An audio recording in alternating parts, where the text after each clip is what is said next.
लोकवाणी, आपकी बात मुख्यमंत्री श्री भूपेश बघेल के साथ। सभी श्रोताओं को नमस्कार, जय जोहार। साथियों, आज लोकवाणी कार्यक्रम की 19वीं कड़ी का प्रसारण हो रहा है, जिसका विषय है विकास का नया दौर।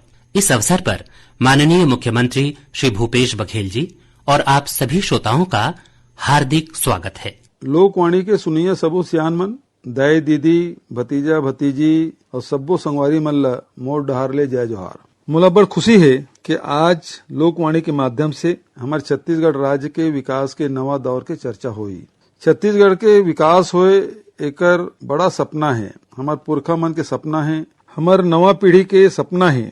ये सपना में रंग भरे के मौका हमन ला मिले है। हमन ये काम सेवा और जतन के भाव के संग करत हन। छत्तीसगढ़ के विकास के सही तरीका का होना चाहिए, एकर बर हमार सरकार जेन काम करत है ओमा जनता जनार्दन के विचार और सुझाव के स्वागत है। ये सब गोट बात प्रजातंत्र में जरूरी है। लोकवाणी में शामिल होके अपन बात ला रखे बर और हमार गोट बात ला सुने बर आप जम्मू मल्ला धन्यवाद। माननीय मुख्यमंत्री जी, छत्तीसगढ़ के विकास को लेकर जनता में बहुत उत्साह है।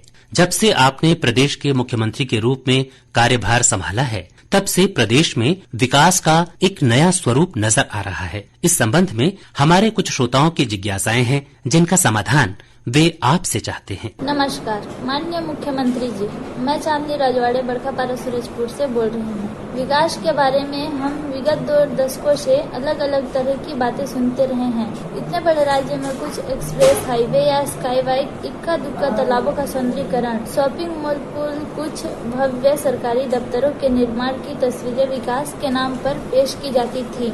लेकिन अभी के 2.5 साल में ऐसी तस्वीरें नहीं दिखाई पड़ रही हैं, बल्कि बेरोजगारी दर में कमी, आर्थिक तंगी से निपटने के उपाय, कुपोषण और मलेरिया दर में कमी जैसी बातें ज्यादा सुनने को मिल रही है। तो यह विकास सही है या पहले वाला विकास सही था? इस संबंध में आपके क्या विचार हैं? चांदी जी, बहुत अच्छा सवाल किया आपने। वास्तव में यह सिर्फ आपका नहीं बल्कि छत्तीसगढ़ का सवाल है। इसकी एक ऐतिहासिक पृष्ठभूमि भी है। मैं अपनी बात वहाँ से शुरू करना चाहता हूँ जहाँ से हमारे पुरखों ने doctor Khubchand Baghel, Pandit Sundarlal Sharma, barrister छिदीलाल, mini माता चंदूलाल चंद्राकर, पवन दीवान, डॉक्टर टुमनलाल, बिसाहुदास महंत, डॉक्टर राधाबाई, BR यादव, ठाकुर प्यारेलाल सिंह जैसे अनेक हमारे नेताओं ने, समाज सुधारकों ने, राजनेताओं ने, साहित्यकारों और कलाकारों ने पृथक छत्तीसगढ़ राज्य का सपना देखा था, इसके लिए संघर्ष किया था। वास्तव में यह भारत के नक्शे में सिर्फ एक अलग राज्य के रूप में एक भौगोलिक क्षेत्र की मांग नहीं थी, बल्कि इसके पीछे सदियों की पीड़ा थी। उन्हें यह महसूस होता था कहीं न कहीं वे दबे कुचले और शोषण की बीड़ियों में जकड़े हुए हैं। जिस धरती में संसाधनों की चमक हो, वहाँ के लोगों के आंखों में आंसू क्यों? यह दर्द हमारे पुरखों को सताता था। वास्तव में अलग छत्तीसगढ़ राज्य बनाने की मांग हमारे लिए बहुआयामी न्याय की मांग थी। ये छत्तीसगढ़िया सपनों और आकांक्षाओं को पूरा करने की मांग थी। जब बस्तर और सरगुजा के आदिवासी अंचलों में लोगों को उनके वनोपज का सही दाम नहीं मिलता था तो हमारा दिल दुखता था। जब कोई किसान कर्ज से लदे होने के कारण फांसी पर झूल जाता था, तब हमारी आत्मा रोती थी। जब हम छत्तीसगढ़िया आकांक्षाओं की बात करते हैं तो उसमें जाति, धर्म, समाज, वर्ग जैसी चीजों से ऊपर उठकर ऐसे विकास की बात करते हैं जिसमें हमारी परंपराओं और संस्कृति का सम्मान हो, जिसमें छत्तीसगढ़ी भाई बहनों के श्रम और उपज के सम्मान का भाव हो, छत्तीसगढ़ के स्वाभिमान की बात हो। आपने चमकदार निर्माण कार्यों की बात की है, तो मैं कहना चाहता हूँ कि सीमेंट कंक्रीट की चमक हमारे लिए कोई मायने नहीं रखती। हमारे लिए तो छत्तीसगढ़िया भाई बहनों की आंखों की चमक और उसके चेहरे की मुस्कुराहट महत्वपूर्ण है। 1.5 दशकों में छत्तीसगढ़ के विकास के सपने का क्या हाल हुआ, यह आप सबने देखा है। इसलिए जब हमें अवसर मिला तो हमने विकास की सही अवधारणा प्रस्तुत की। हम उद्योग धंधे, व्यापार, व्यवसाय के कतई खिलाफ नहीं। इनके विकास से राज्य आगे बढ़ेगा, रोजगार के अवसर बढ़ेंगे। हम इनका भरपूर विकास चाहते हैं, हर क्षेत्र में भरपूर विकास चाहते हैं। लेकिन जब सवाल जल, जंगल, जमीन और प्राकृतिक संसाधनों पर हक का आता है तो हम स्थानीय समुदाय के साथ खड़े होते हैं, क्योंकि सारे साधन जनता के हैं। इसलिए विकास में जनता की सीधी भूमिका और भागीदारी सुनिश्चित करना हमारा कर्तव्य है। अब चाहे धान का मान रखना हो, तरह तरह के कृषि और वन उपजों को सम्मान देना हो, यहाँ तक कि गरीबों का आखिरी सहारा गोबर को गोधन में बदलना हो, तो निश्चित तौर पर यह हमारी प्राथमिकता है। नरवा गरवा घुरवा बारी को हम छत्तीसगढ़ के सर्वांगीण विकास से ग्रामीण अर्थव्यवस्था और अस्मिता से जोड़ना हो, तो निश्चित तौर पर यह हमारी प्राथमिकता है। हम छत्तीसगढ़ के बुनियादी विकास की बात करते हैं और उसी दिशा में सारे प्रयास किए गए, जिसके कारण आर्थिक मंदी और कोरोना जैसे महासंकट के दौर में भी छत्तीसगढ़ की अर्थव्यवस्था अपनी पटरी पर बनी रही। जब देश और दुनिया के बाजारों में सन्नाटा था, तब छत्तीसगढ़ में ऑटोमोबाइल से लेकर सराफा बाजार तक में उत्साह था। हमारे कल कारखाने भी चलते रहे और गौठान भी। हमारा रास्ता थोड़ा लंबा जरूर है, लेकिन यह स्थायी विकास का रास्ता है, जिसे समय के थपेड़े बाधित नहीं कर सकते। हमारे फैसले छत्तीसगढ़ को न सिर्फ तत्कालिक राहत देते हैं, बल्कि दूरगामी महत्व के साथ चौतरफा विकास के रास्ते खोलते हैं। इसलिए हम कहते हैं कि हम नवा छत्तीसगढ़ गढ़ रहे हैं, और ये बात है अभिमान की, छत्तीसगढ़िया स्वाभिमान की। मेरा मानना है कि अभी प्रदेश में ऐसे बहुत से बुनियादी काम किए जाने हैं, जिनसे हमारे प्रदेश के ग्रामीण अंचल, वन अंचल, बसाहटों, कस्बों और बहुत से शहरों में रहने वाले लोगों का जीवन आसान हो सके। अच्छी सड़कों पर चलने का हक, अच्छे अस्पतालों में इलाज का हक, अच्छे स्कूलों में पढ़ने का हक, साफ पानी पीने का हक, अच्छी गुणवत्ता और उचित दर की बिजली आपूर्ति पाने का हक, अपने संसाधनों के आधार पर रोजगार का हक, अच्छी शिक्षा से अच्छी नौकरी पाने का हक छत्तीसगढ़ में रहने वाले हर व्यक्ति को है। हमारा मानना है कि छत्तीसगढ़ के हर नागरिक, हर बच्चे को ऐसी सुविधाएं मिलनी चाहिए जिनसे वे आज सुखी जीवन जी सके और बेहतर भविष्य बनाने के लिए शिक्षा, कौशल तथा अवसर प्राप्त कर सकें। इसलिए हमने 1.5 दशक की तरह लग्जरी सुविधाओं के चंद काम करने का लक्ष्य नहीं रखा है, बल्कि ऐसे सार्वजनिक निर्माण कार्यों को बढ़ावा देने का लक्ष्य रखा है जो एक साथ सैकड़ों हजारों लोगों के काम आ सके। यही हमारी मूल नीति है। विकास की इस दिशा में हम आगे बढ़ रहे हैं। माननीय मुख्यमंत्री जी, मैं बस्तर जिला जो ग्राम पंचायत मोंगरापाल ले अमन लहरे बलबी आचे। जय जोहार साहब, मैं एबे समाचार पढ़ते रहे कि आप मन आमा के काटवा काजे स्टील से छुरी जो इस्तेमाल करवा काजे बल्लास, तो अमचूर जो क्वालिटी इतरो अच्छा होली कि जो अमचूर पहले 100 रुपए किलो जाते रहे हुने बे 600 रुपए किलो जाते। मैं आप मन ले ये जानबा चाहे से कि आप मन बस्तर चो अधिकारी मन के ये निर्देश काय काज नहीं दिया कि उन मन आदिवासी मंचो समस्या के दूर करत, क्योंकि साहब आदिवासी मंचो समस्या तो खूबे छोटे छोटे रहुआ है। भाई अमन लहरे जी, सबसे पहले तो आपको धन्यवाद। आपने प्यारी बोली हल्बी में अपनी बात रखी, मुझे बड़ा अच्छा लगा। आपने अमचूर का दाम बढ़ने में स्टील चाकू के बारे में सुना और चाहते हैं ऐसे उपायों का लाभ आदिवासी समाज को मिले। मैं बताना चाहता हूं कि आदिवासियों से जुड़ी हुई बात, कोई भी विषय, कोई भी समस्या को हम छोटा नहीं मानते, और आदिवासी अंचल में आम जनता की सहूलियत के लिए नए नए उपाय करने के लिए प्रशासन को स्पष्ट निर्देश दिए गए हैं। आपने देखा होगा कि पिछले 2.5 सालों में ऐसे अनेक छोटे बड़े नवाचार हुए जिसका लाभ मिल रहा है। डेनेक्स कपड़ा फैक्ट्री से लेकर वनोपज संग्रह में महिला स्व सहायता की भूमिका, देवगुड़ी के विकास से लेकर स्थानीय उपजों के वैल्यू एडिशन तक बहुत से काम किए गए हैं। मैं तो डीएमएफ के उपयोग को लेकर जब मैंने पहली बैठक में पूछा था इससे आदिवासी अंचलों का विकास कैसे होगा, कोई सही जवाब नहीं मिला था, और मैंने डीएमएफ के उपयोग के लिए नई गाइडलाइन बनवाई थी, जिसके कारण बस्तर में कुपोषण मुक्ति से लेकर मलेरिया उन्मूलन तक सफलता का नया कीर्तिमान रचा गया है। हमारी मुख्यमंत्री हाट बाजार क्लिनिक योजना अगर 11 लाख मरीजों तक पहुंची है, मुख्यमंत्री स्लम स्वास्थ्य योजना और दाई दीदी मोबाइल क्लिनिक जैसी पहल का लाभ 5 लाख लोगों को मिलता है, तो इसके पीछे आप जैसे साथियों की सोच और सहयोग है। मैं तो यह कहूंगा कि ऐसी योजनाओं की प्रेरणा स्थली भी बस्तर ही है।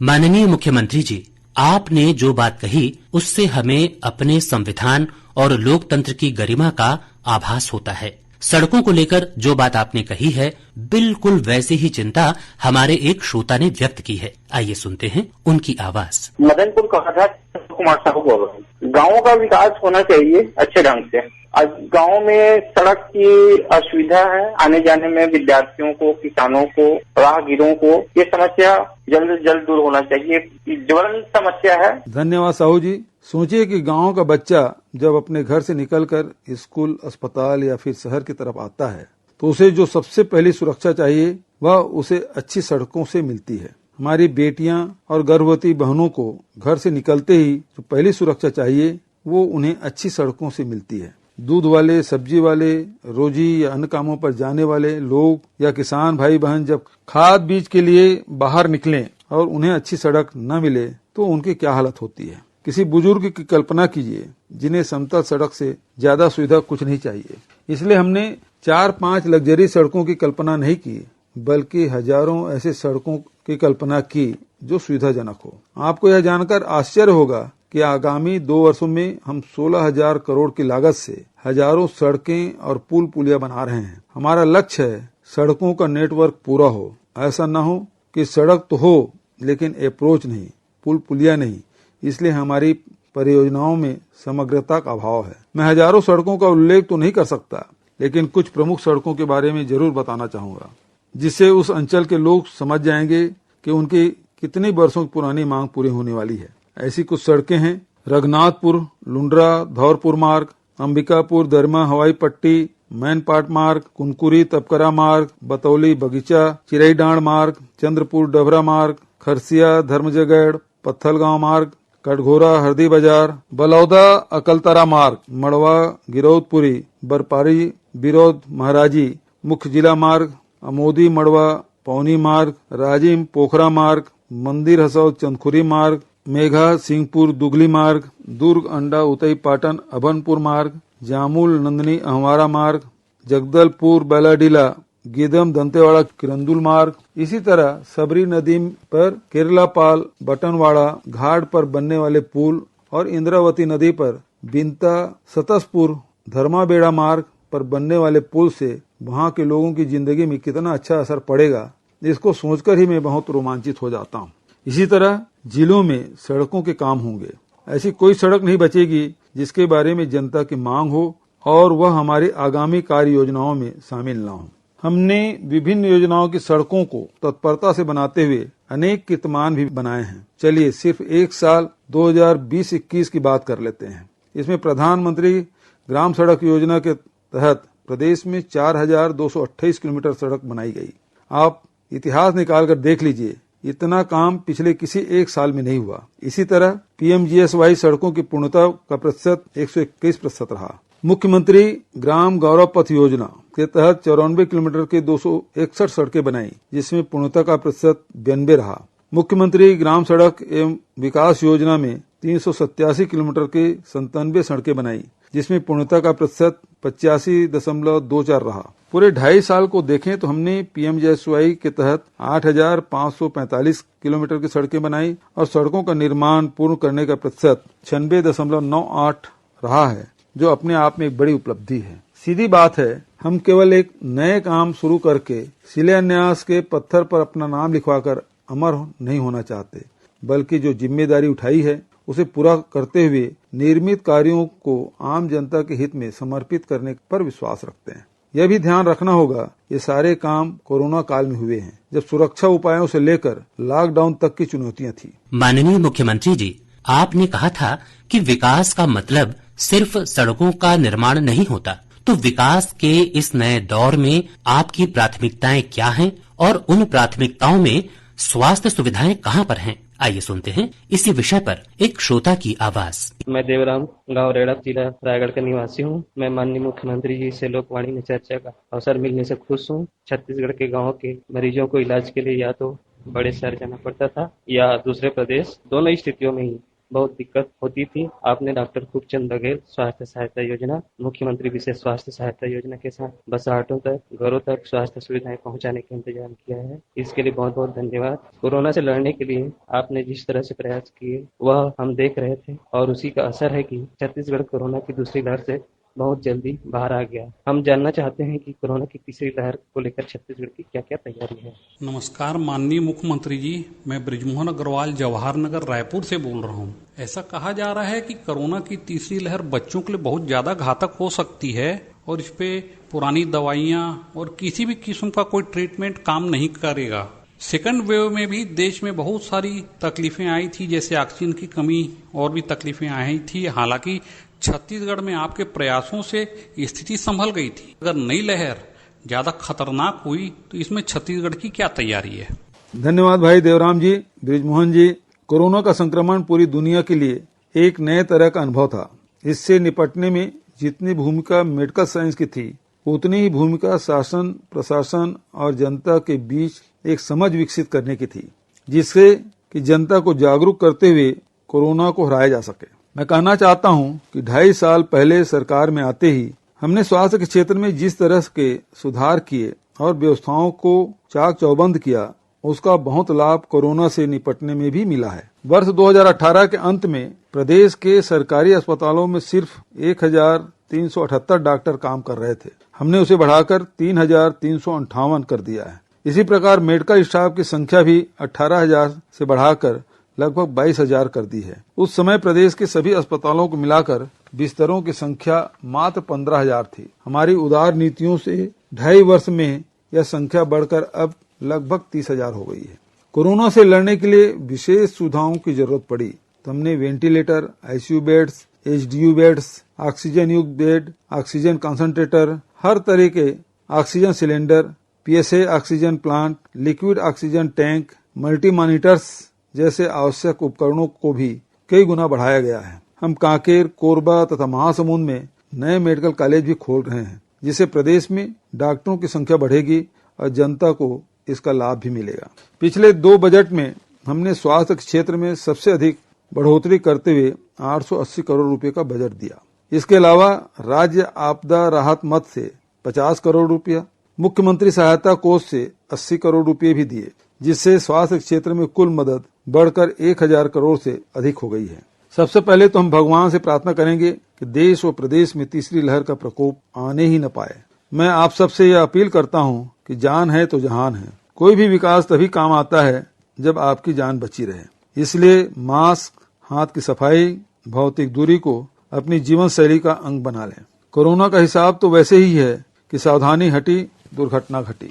जहां तक तीसरी लहर का असर बच्चों को अधिक होने, इस बार के संक्रमण में दवाओं का असर न होने जैसी बातों का सवाल है, तो मैं आपसे हाथ जोड़कर निवेदन करता हूं, किसी भी तरह के अफवाहों में न आए। तबीयत बिगड़ने पर अपने डॉक्टर से संपर्क करें, या मान लीजिए सही समय पर इलाज कराया जाए तो हर मर्ज का इलाज संभव है। फिर भी मैं यह बता दूं कि दूसरी लहर से जैसे निपटे थे, उससे ज्यादा अच्छी तैयारी तीसरी लहर से निपटने की है। माननीय मुख्यमंत्री जी, प्रदेश के सर्वांगीण विकास में आप बिजली की क्या भूमिका देखते हैं? छत्तीसगढ़ की पहचान ऊर्जा उत्पादक और ऊर्जा सरप्लस राज्य के रूप में होती थी, लेकिन आम जनता के मन में ये सवाल रहता था कि इससे हमें क्या लाभ। आइए एक सवाल लेते हैं। जय जोहार माननीय मुख्यमंत्री जी, मैं शिमला मेरावी ग्राम कड़गो से बोल रही हूँ। आप यह कहते हैं कि छत्तीसगढ़ के संसाधनों पर जल, जंगल, जमीन पर जनता का हक है, लेकिन उसका लाभ तो ज्यादातर उद्योगपति को ही मिलता है। कृपया यह बताइए कि हमारे खनिज, हमारे जंगल का लाभ हमें कैसे मिलेगा और इससे हमारे विकास में क्या भूमिका होगी? शिमला बिटिया, आपका सवाल जायज है। हमारा मानना है कि छत्तीसगढ़ के कोयले से अगर बिजली बनती है तो उसके लाभ में सीधे हिस्सेदारी आम जनता की होनी चाहिए। यही वजह है कि हमने घरेलू बिजली उपभोक्ताओं के लिए बिजली बिल हाफ योजना लागू की है। इस योजना के तहत प्रदेश के 39 लाख से अधिक उपभोक्ताओं को विगत 27 महीने में 1822 करोड़ रुपए का लाभ दे चुके हैं। इस योजना के तहत प्रत्येक घरेलू उपभोक्ता को बिना जाति, धर्म या आय के बंधन के प्रति माह 4 यूनिट बिजली निःशुल्क दी जा रही है। इसके अलावा 5 हाउस पावर तक के सिंचाई पंप का उपयोग करने वाले लगभग 6 लाख किसानों को भी निःशुल्क बिजली दी जा रही है। बीपीएल श्रेणी के 18 लाख परिवारों को 30 यूनिट बिजली प्रति माह निःशुल्क दी जा रही है। हम चाहते हैं कि बिजली के उपयोग से हमारे प्रदेश की जनता, गरीबों, किसानों का आत्मविश्वास और आत्मसम्मान बढ़े। इससे उनके परिवार को संबल मिले और वे विकास के हर साधन और हर रास्ते का उपयोग कर सकें। नमस्कार मुख्यमंत्री जी, मैं अपूर्वा शर्मा बोल रही हूँ। जब आप मुख्यमंत्री बने थे उस समय प्रदेश में कई स्थानों पर अघोषित बिजली कटौती का दौर चल रहा था। हमें याद है कि उस समय बहुत सी कार्रवाई भी हुई थी, लेकिन क्या विद्युत विकास के भी कुछ ऐसे काम किए गए हैं जिसके कारण प्रदेश में बिजली आपूर्ति की क्वालिटी में सुधार आया है? अपूर्वा बिटिया, सही सवाल किया आपने। दिसंबर 2018 की स्थिति में बिजली के ट्रांसमिशन डिस्ट्रीब्यूशन नेटवर्क के काम अधूरे थे। बड़ी बड़ी घोषणाएं हुई थी पर उन पर काम नहीं हुआ था। हमने तो तय किया कि जनता के खून पसीने का पैसा बर्बाद नहीं होने देंगे। इस तरह ठप पड़ी योजनाओं के 516 करोड़ रुपए लागत के बड़े बड़े काम हमने पूरे किए। कुछ का उल्लेख जरूर करना चाहूंगा। 400/220 केवी उपकेंद्र कुरूद जिला धमतरी, 220/132 केवी उपकेंद्र नारायणपुर जिला नारायणपुर तथा ऐसे उपकेंद्र धरदेही जिला मुंगेली, जगदलपुर जिला बस्तर में बनाए गए। इसके अलावा 132/33 केवी उपकेंद्र बीजापुर जिला बीजापुर तथा उदयपुर जिला सूरजपुर में बनाए गए। इन 6 विद्युत उपकेंद्रों से अब बिजली प्रदाय हो रही है। इसी तरह अति उच्च दाब के 20 उपकेंद्रों का काम भी हमने शुरू किया है, जिसकी लागत 1200 करोड़ रुपए से अधिक है। ये उपकेंद्र धरदेही, मस्तूरी जिला बिलासपुर, पाटन, सिमरिया, लिटिया, अहिमारा, अमलेश्वर, छावनी जिला दुर्ग, दलदल सिनी, सिलतरा, माठ, खरोरा, आरंग जिला रायपुर, खरमोरा जिला कोरबा, इंदामारा खैरागढ़ जिला राजनांदगांव, इंदागांव जिला गरियाबंद, बैजलपुर जिला कबीरधाम, बलौदा जिला चांपा जांजगीर, बेतर टेमरी जिला बेमेतरा, जनकपुर जिला कोरिया में बनाए जा रहे हैं, जो आगामी 2 साल में पूरे कर दिए जाएंगे। इसी तरह बिजली की वितरण व्यवस्था में सुधार के लिए 1281 करोड़ रुपए के लागत के कार्य किए जा चुके हैं तथा 211 करोड़ रुपए के कार्य किए जा रहे हैं। 1400 करोड़ से अधिक लागत के 33 केवी उपकेंद्रों की स्थापना, ट्रांसफार्मर एवं लाइन विस्तार जैसे अनेक कार्य किए गए हैं। इस तरह से हमने बिजली को जनता की ताकत बनाने में सरकार की ताकत लगाई है।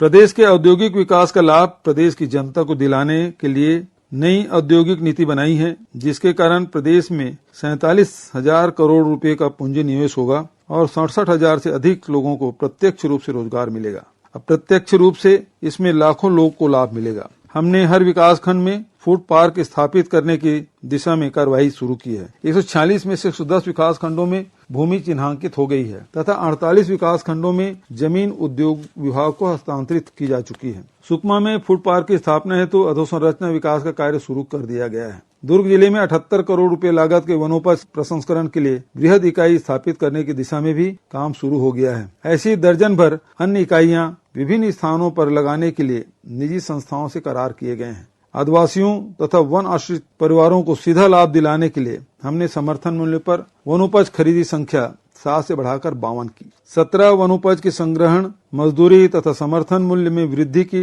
जिसके कारण से 13 लाख से अधिक आदिवासी और वन आश्रित परिवारों को हर साल 502 करोड़ रुपए अतिरिक्त मिलेंगे। राजीव गांधी किसान न्याय योजना के तहत हर साल लगभग 5700 करोड़ रुपए का भुगतान किया जा रहा है। गोधन न्याय योजना में होने वाले भुगतान में 125 करोड़ रुपए से अधिक हो चुका है। इस तरह हमने प्राकृतिक संसाधनों को लोगों के आय का जरिया बनाने का बड़ा कदम उठाया है और हमारी नजर में यही सार्थक विकास है। माननीय मुख्यमंत्री जी, जब बात प्राकृतिक संसाधनों से विकास की डगर बनाने की निकली है तो पानी की भी उसमें बड़ी भूमिका है। इस बारे में भी हमें कुछ सवाल मिले हैं, आइए सुनते हैं। मैं बिहारी राम वर्मा, सरपंच ग्राम पंचायत सरोरा जिला रायपुर से बोल रहा हूँ। छत्तीसगढ़ के मुखिया हमारे मुख्यमंत्री जिला मोर सादर प्रणाम। छत्तीसगढ़ राज्य गठन के समय से हम सब सुनते आ रहे हैं कि प्रदेश में सिंचाई और पीने के लिए पर्याप्त पानी की व्यवस्था की जाएगी।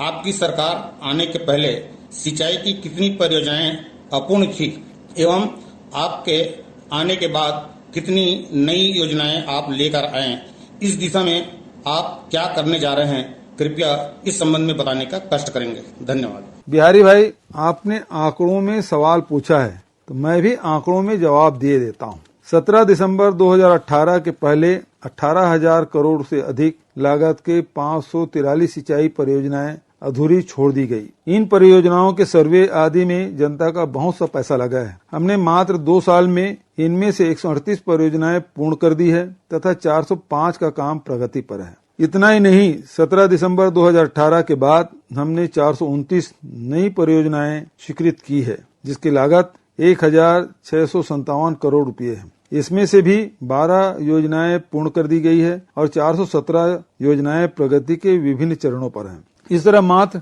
2.5 साल में नई पुरानी मिलाकर 150 सिंचाई परियोजनाएं हमने पूर्ण की है और 822 योजनाओं का काम शुरू कर दिया है, जिसे निर्धारित समय में पूरा करने का लक्ष्य है। मैं बताना चाहता हूं कि आगामी 2 वर्षों में भाटापारा शाखा नहर, प्रधान पाट बैराज, खरखरा मोहंदी पाट, जोग व्यापवर्तन सिंचाई परियोजना का लाभ जनता को मिलना शुरू हो जाएगा। जहां तक पेयजल का सवाल है, तो हमने जल जीवन मिशन के माध्यम से एक बड़ा अभियान छेड़ दिया है, जिसके तहत वर्ष 2023 तक प्रदेश के सभी 39 लाख ग्रामीण घरों में नल से शुद्ध जल पहुंचाया जाएगा। पहले प्रति व्यक्ति प्रतिदिन 40 लीटर शुद्ध पेयजल प्रदाय का लक्ष्य था, इसे बढ़ाकर अब 55 लीटर प्रति व्यक्ति प्रतिदिन कर दिया गया है। इस योजना के चालू वर्ष में 850 करोड़ रुपए का बजट आवंटन किया गया है। पिछले महीने हमने वर्चुअल कार्यक्रम के माध्यम से सभी जिलों में जल जीवन मिशन का शिलान्यास कर दिया है। हमारा मानना है कि जब हर घर में नल के माध्यम से शुद्ध पानी पहुंचने लगेगा तो उससे सबसे अधिक राहत हमारी माताओं बहनों को मिलेगी। अपने घर पर लगे नल से साफ पानी मिलना शुरू हो जाए, यह विकास का सही मापदंड है। मैं बताना चाहता हूं, भारत सरकार ने जल जीवन मिशन के तहत सभी ग्रामीण घरों में नल के माध्यम से शुद्ध जल पहुंचाने के लिए वर्ष 2024 की समय सीमा तय की है, लेकिन हम छत्तीसगढ़ में यह काम 1 साल पहले पूरा करना चाहते हैं, ताकि इसे ग्रामीण घरों में लोगों का समय और परिश्रम बचना जल्दी शुरू हो जाए, जिससे वे शिक्षा, स्वास्थ्य, रोजगार जैसे कामों में अधिक ध्यान दें। माननीय मुख्यमंत्री जी, शिक्षा की चुनौती जिस तरह पूरे देश के सामने है, उसी तरह से ये छत्तीसगढ़ में भी सदा से मौजूद रही है। विकास के इस नए दौर में आपने शिक्षा में सुधार के लिए क्या कदम उठाए हैं, इस संबंध में श्रोता जानना चाहते हैं। हमने सरकार में आते ही सबसे पहले शिक्षकों को सम्मान दिलाने का अभियान शुरू किया, क्योंकि जिस समाज में शिक्षक शिक्षिकाओं का सम्मान होता है, उसी समाज में नए ज्ञान के अंकुर फूटते हैं। सबसे पहले तो अपना वादा निभाया और 26,000 शिक्षक कर्मियों का संविलियन किया, जिसमें उन्हें नियमित वेतनमान, पदोन्नति, स्थानांतरण जैसे तमाम सुविधाएं मिलने लगी। हमने छत्तीसगढ़ राज्य बनने के बाद पहली बार प्रदेश में करीब 15,000 स्थायी शिक्षकों की भर्ती करने की घोषणा की थी। प्रारंभ में यह मामला अदालती दांवपेच में फंस गया, फिर कोरोना जैसी त्रासदी सामने आ गई। इन बाधाओं के बावजूद अभी तक प्रदेश में 2,800 व्याख्याताओं की भर्ती का काम पूरा हो चुका है। उन्होंने ज्वाइन भी कर लिया है। 10,000 से अधिक पदों पर शिक्षकों तथा सहायक शिक्षकों के चयन की प्रक्रिया पूरी हो गई है। स्कूल खुलते ही नए शिक्षक शिक्षिकाएं बच्चों को पढ़ाने के लिए मौजूद रहेंगे। अनुसूचित जाति, अनुसूचित जनजाति के बच्चों को छात्रवृत्ति तथा भोजन सहायता राशि में वृद्धि की गई है। देश में पहली बार शिक्षा के अधिकार के तहत 12वीं तक निःशुल्क शिक्षा की व्यवस्था की गई है। ग्रेजुएशन और पोस्ट ग्रेजुएशन करने वाली बेटियों की निःशुल्क पढ़ाई की व्यवस्था की गई है। प्रदेश में स्कूल से ही शिक्षा का स्तर बढ़ाने के लिए Swami Atmanand English medium school योजना शुरू की गई है, जिसके तहत 171 शालाओं में बच्चों को प्रवेश दिया जा रहा है। कोरोना से जिन बच्चों के पालकों का निधन हुआ है, उन बच्चों को निःशुल्क शिक्षा देने के लिए हमने महतारी दुलार योजना शुरू की है, जिसके तहत सरकारी तथा निजी स्कूलों में बच्चों को प्रवेश दिलाकर उनकी निःशुल्क शिक्षा, पात्रता अनुसार छात्रवृत्ति तथा निःशुल्क कोचिंग आदि की व्यवस्था की जा रही है। विभिन्न वर्गों और शैक्षणिक स्तर के लोगों के रोजगार के व्यापक प्रबंध किए जाने के कारण प्रदेश में बेरोजगारी दर 2.5 वर्षों में 22% से घटकर 3% पर आ गई है, जो राज्य के विकास के विभिन्न प्रयासों की सार्थकता का प्रतीक है। जय हिंद, जय छत्तीसगढ़। श्रोताओं, लोकवाणी का आगामी प्रसारण 8 अगस्त 2021 को होगा, जिसमें माननीय मुख्यमंत्री जी आदिवासी अंचलों की अपेक्षाएं और विकास विषय पर चर्चा करेंगे। आप इस विषय पर अपने विचार, सुझाव और सवाल दिनांक 28, 29 और 30 जुलाई 2021 को दिन में 3 बजे से 4 बजे के बीच फोन करके रिकॉर्ड करा सकते हैं। फोन नंबर है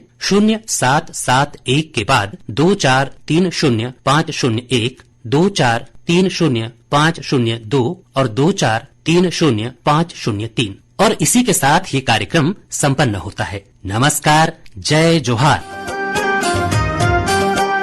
अभी आप सुन रहे थे लोकवाणी।